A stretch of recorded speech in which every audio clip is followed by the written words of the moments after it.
I'm Denisha Island, and welcome to Fasting to Fit. Today we'll be talking about different types of fasting. And if you've joined so that you could see what type of transformation I've been having during this fasting for weight loss journey I'm on, we're on week 2, and I'll definitely share that at the end of this video. So first, we're talking about different types of fasting. I've had so many people ask different questions about the types of fasting that I have presented, the different types of fastings that I've talked about doing myself in the past. And I just want to talk about all the types of fasting and share a little bit about my experiences with each of them. So the first types of fast I want to talk about are the fasts with time restricted eating. So these are fasting protocols where people will eat for certain hours of the day and not eat during the other hours of the day. So the most relaxed would be a 12-12 type of intermittent fasting, where you will eat for 12 hours and not eat for 12 hours.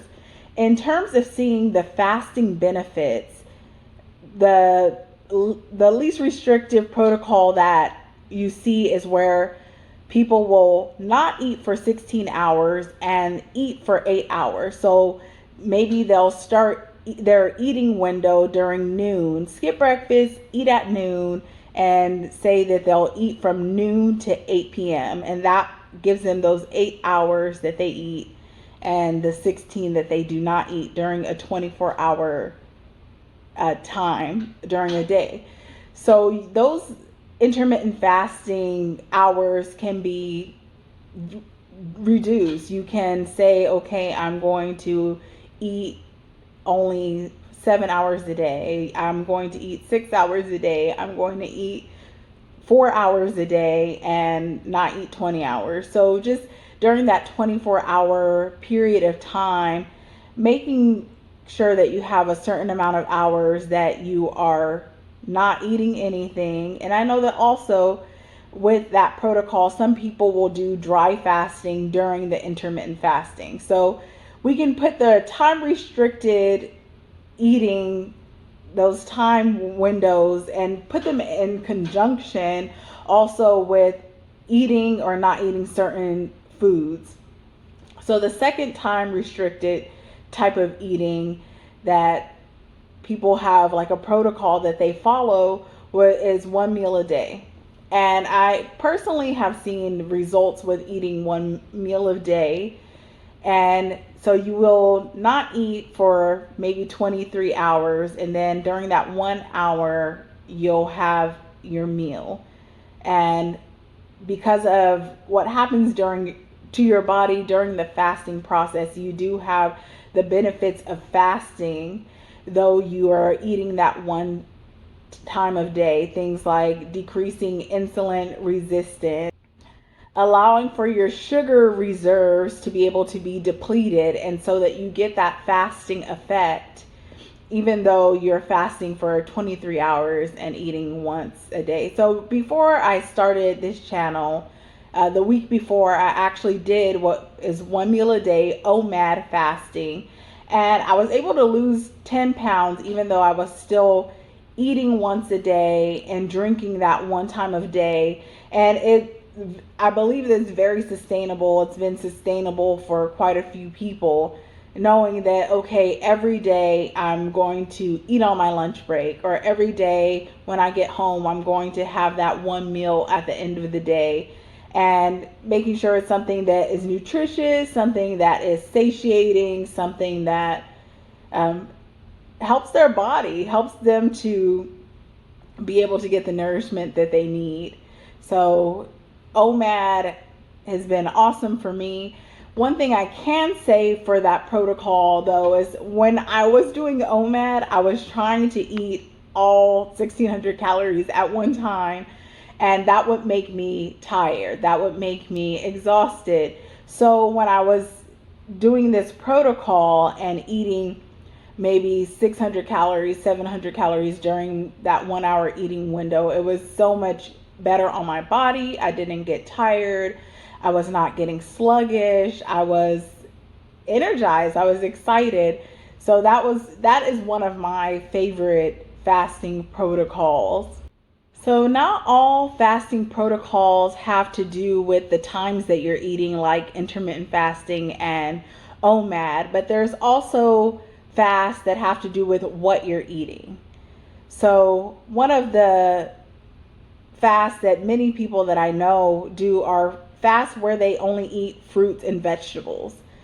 Something like a Daniel's fast that gives your body rest and allows for to help with your digestion, helps with healing, and also helps with weight loss. Not to mention those prayer requests being answered.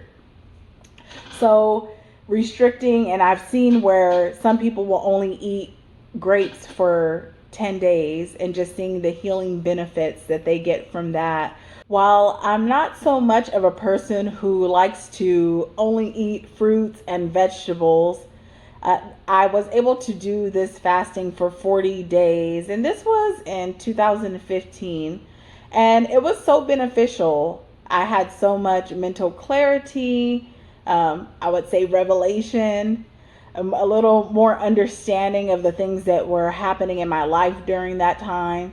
And my skin was so nice during that time. So if those are things that you're looking towards, or even if you love fruits and vegetables, this is a type of fast that you can do that will help you to get to your next level in health. So that brings me to juice fasting. With juice fasting, you are juicing those fruits and vegetables. For me, that is a little bit more sustainable than actually eating the fruits and vegetables. I know it might not make sense, but I love juice fasting. One thing that I love is celery juice. I love to have celery juice. I love to have it on Sundays when I'm about to go into another fast because of the nutrients in it. So that's something about me. I love to make celery juice. I love to drink celery juice. And so there's juice fasting where you're having the juices, but then there's also liquid fasting. And I kind of like to put these two in the same category. So you have your juice fasting where you are having those natural ingredients from the earth, fruits and vegetables. So with liquid fasting, the way it was explained to me is drinking anything that can come up a straw. And yes, there's benefits of drinking and not eating, giving your intestines that rest.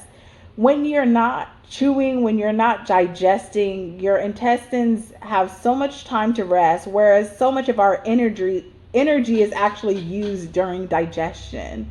I don't know if you guys knew that. So when you're, even though with liquid fasting, you might be still drinking things like milk, of course, water, soda. I know some people drink soda during these liquid fasts. There's still benefits to giving your body that rest. And the longest liquid fast that I've done is 21 days, and I could tell there was a difference in the change in my body. And I'm actually really would look forward to us doing a liquid fast together. You know, you can have broth, you can have bone broth, you can have chicken stock, you can have anything that is liquid. You can still drink your coffee and still have some benefits. There's still benefits of doing that type of fast. So I'm actually encouraged to start a liquid fast June 9th. If you're in with me, just give me a thumbs up or write it in the comments. I would love to have some people who would join with me together to do a liquid fast starting on June 9th. That brings us to a little more intense type of fasting, which is water fasting. Yes, water fasting is what it sounds like, only drinking water. Not putting lemon in your water, not putting cinnamon in your water, not putting Mio in your water. That would make it more of a liquid fast. If you're doing a water fast, a pure water fast, you are only drinking water. And you go into fat burning quickly. autophagy quickly, which is the eating of the cells. So your body is able to rejuvenate within 3 days, killing off those cells that are not good for you, that are harmful, those cells that are causing sickness. And this is sustainable for multiple days. I believe my longest water fast was 13 days. And what I drink is distilled water. I don't really like to drink the purified water that you can get from any store that's in the bottles. Those give me acid reflux because they are a little more acidic. So having water, now I use reverse osmosis because I have a filter. RO water, alkaline water, distilled water, and those are all great for you if you want to do a water fast. So during my water fast, I do not drink carbonated water, only regular, flat, pure water. And there's so many benefits to having just that water in terms of detoxification, cleansing the bloodstream, cleansing your intestines, cleansing your body. And there's just so many benefits to your health, and deciding, okay, I'm not going to be putting any poison in my body. I'm just going to be drinking water. And unfortunately, a lot of things that we eat, especially if you're in America, a lot of people eat poison. If you're going to fast food, you're eating poison.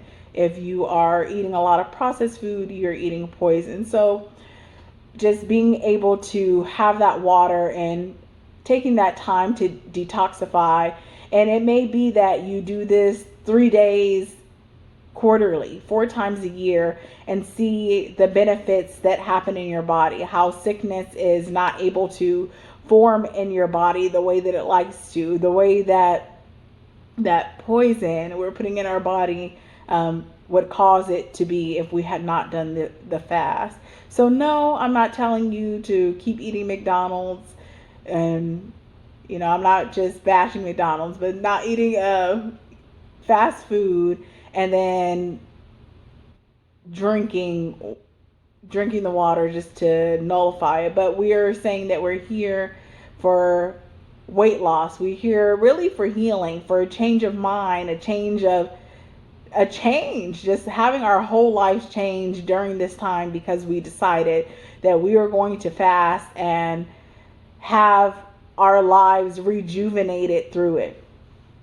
So I love water fasting, but the one that I love the most is dry fasting.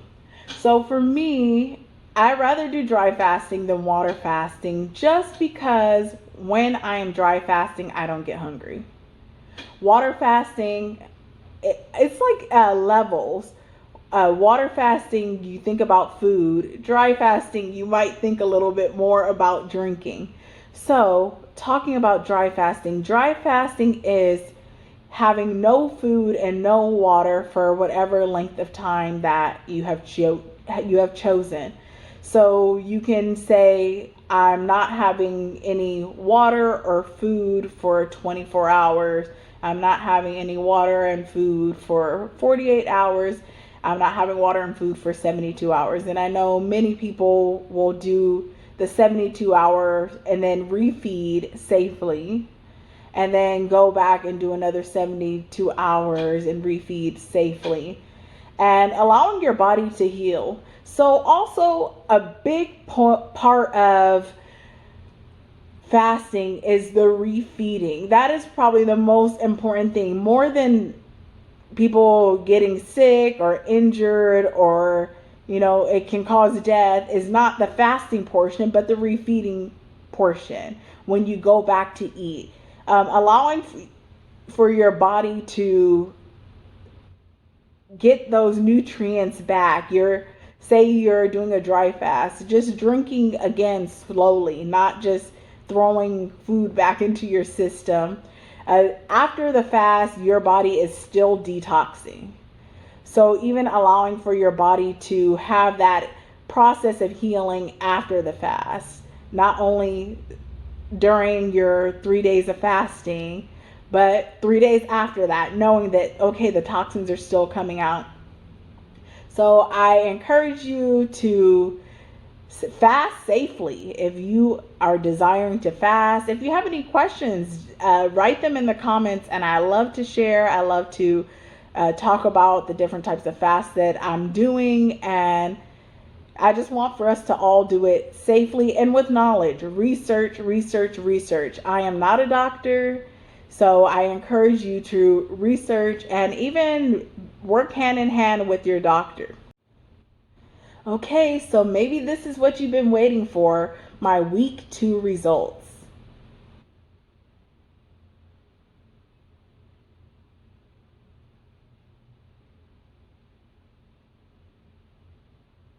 Okay, so maybe I haven't lost as much as I thought I would have this week, but this week has been so phenomenal for me and my health. First, I lost 3 inches on my waist.